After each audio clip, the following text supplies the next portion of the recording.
Good morning. I'm Maiki Oreta with the latest in business here on BNC, the Bilyonaryo News Channel. The Philippine economy sustains its momentum in the second quarter of the year, growing by 6.3% in the period between May to June. This is faster than the 5.8% expansion in the first quarter and faster than the 4.3% growth recorded in the same period last year. The services sector was the biggest contributor to Q2 GDP at 4.2 percentage points. Household spending remained weak, however, due to elevated inflation. Still, economic managers say that the second quarter GDP print puts the Philippine economy on track to reach the government's 6 to 7% growth target for the full year. This performance keeps our position as one of Asia's best performing major emerging economies. For East Asia's economies that have released their second quarter 2024 GDP growth, we follow behind Vietnam at 6.9%, while leading Malaysia at 5.8%, Indonesia at 5.0%, and China at 4.7%. Joining us now for his thoughts on the second quarter GDP print is Dan Roces, Senior Assistant Vice President and the Chief Economist at Security Bank. Hi, Dan. Thanks for being with us. Thank you, Mikey. Thanks for having us. Okay, so Dan, Q2 GDP came in at 6.3%. It's going to make the job of the BSP a little bit harder next week, huh? That's true. That's true. The print year on year was actually within target. So, sorry, not within target, but it's actually the consensus expectation. But the range was actually large. We saw estimates as low as 5.4%. To as high as 7.6%. So it's a wide range. The median was actually at 6.3%. So so you're correct. It fell within the expectation. So that's going to make the decision point, if you will, a bit harder for the BSP.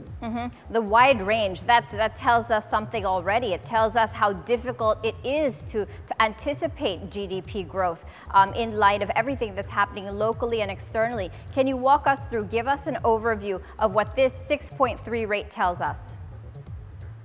Okay, so GDP grew by 6.3% year on year. The key growth drivers was actually construction, 16%.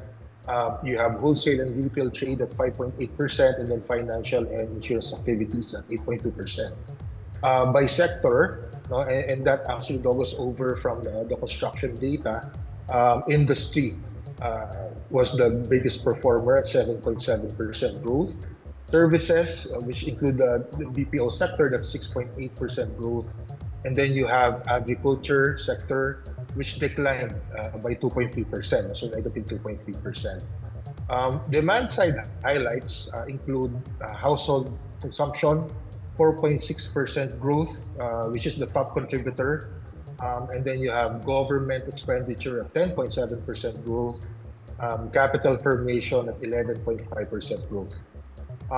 So what that tells us actually is household consumption, still the top contributor, that's 70% of GDP, but it's actually flattish. Quarter on quarter, it was actually still at negative. And that's actually more interesting to see. If you take a look at the quarter on quarter adjusted growth rates for various components of the economy, GDP growth was actually slowing down. It has been decelerating over the past few quarters from 2.8% in the third quarter of 2023 to 0.5% in the second quarter of 2024. So this suggests a cooling of economic expansion. You also have the agricultural sector struggles. It has been contracting for 3 consecutive quarters, with a decline accelerating this second quarter at negative 1.6%. So this indicates challenges in food production and also rural economic activities. The industry sector has been resilient. Despite slowing, the industry sector maintained positive growth. So this sector appears to be a key driver of economic growth. Services sector, we're seeing moderation there. Growth in the services sector significantly moderated from positive 2.9% in the fourth quarter of 2023 to positive 0.3% in the second quarter of 2024. So that's indicating a slowdown in service-related activities as well. And then, of course, you have private consumption weakness. The year-on-year was flat, but private consumption has been negative for 2 consecutive quarters. So that actually suggests potential pressure on household spending or consumer confidence as well. So the main driver actually for the second quarter was industry and also government spending. So fiscal support for the economy was there. They've been trying to prop up, some sectors because of the higher interest rates and also inflation. But you want private consumption to be the main driver in which industry as well. Because once the government spending actually pulls back, what that means is we're in for slower growth if that happens. Looking ahead, the BSP's Monetary Board is going to be meeting next week, next Thursday, August 15th, to talk about interest rates. What do you think? How do you think they're going to react to this? I mean, it's been a data-driven week. We got GDP today, Q2 GDP at 6.3%. Just the other day, we got inflation at 4.4%. Unemployment rate also came in at 3.1% at a 2-decade low. Can you connect the dots and can you tell us how do you think the BSP is going to respond to all of this data next week? Well, for us, our call is that the BSP will still cut by 25 basis points at the August 15 meeting. This is on the back of a combination of factors: the need to support continued economic growth, you have the moderation of core inflation to a 29-month low, and then also the desire to stimulate investment following season slowdown. So the BSP may also be considering the global economic uncertainties and aligning with international monetary trends. They will want to be forward-looking to sustain economic momentum and to provide a buffer against potential headwinds. However, the decision will require careful balancing against the strong second quarter GDP growth and the recent uptick in headline inflation. So that makes the upcoming policy meeting particularly significant for the Philippine economic outlook. And as such, we also think that given this backdrop, the meeting is likely to be a close call between maintaining the current policy rate and implementing a 25 basis point cut. So it's going to be a close call considering the numbers, but sometimes a central bank wants to be ahead of the curve. I think with a global economic slowdown looming because of the slowdown in the US, I think that would warrant a front loading of policy rate cuts next week.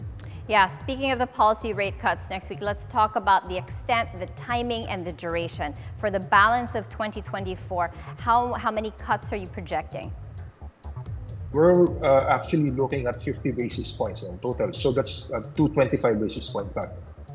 One in August, probably another one in October, and then a pause there, assessing the reaction of the economy and looking where inflation is trending for them to resume rate cuts in 2025, where we expect probably a larger rate cut to take place if all the data aligns with the projections. So 50 bips for this year total. So I guess the Fed will be doing the same now. So, but if the Fed does a much larger policy rate cut, I think an off-cycle rate cut will also be made by the BSP. Okay, everybody wants GDP to be felt by all. At 6.3%, is that going to be felt by all? Is that even possible? What's a GDP rate that's going to be felt by all? And what is within, what's achievable? Yeah, well, I think it's not going to be felt yet by everyone. What we need is actually more and more investments coming in. Investments being one of the pillars of GDP growth in the second quarter, I think we're on the right track. But that's going to take some time. Infrastructure will be needed. Investors or foreign investors for that matter, are very sensitive towards the infrastructure situation. So that's one. We also have to probably ramp up our support for the agricultural sector. It's been the worst performing sector I think in the past 2 years now. So it has been a negative growth. So we need that support there. So if you double that up with a very good standing of our services sector, meaning the BPO, so that should probably translate into a growth that's being felt by everyone. And for the we have full a lot year, of work to do. Yeah, we've got a lot of work to do, a lot of structural issues to fix to buoy GDP growth in the long term. Before I let you go, Dan, can you walk us through what are your expectations for GDP and inflation for the full year 2024? Well, right now the official poll that we have for GDP that was before the second quarter release was 5.8% growth year-on-year. A bit lower than the target of 6%. But at 5.8, we're still going to be one of the best performing economies in Southeast Asia. We might be at par, if not surpass Vietnam, even at that rate. But given the 6.3% growth in the second quarter, probably there's an upside risk to that. So we might probably be hitting the target, especially if we see a resurgence in the third quarter as well, given if the government does, if the BSP does a policy rate cut. So yeah, 5.8 right now, but there's an upward risk to that. Inflation, we're looking at 3.7%.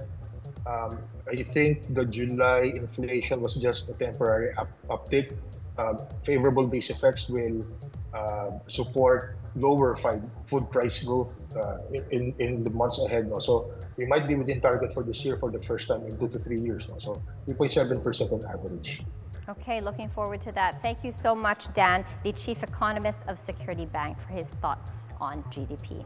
Now let's take a look at how the Philippine Stock Exchange is doing in response to the latest Q2 GDP data.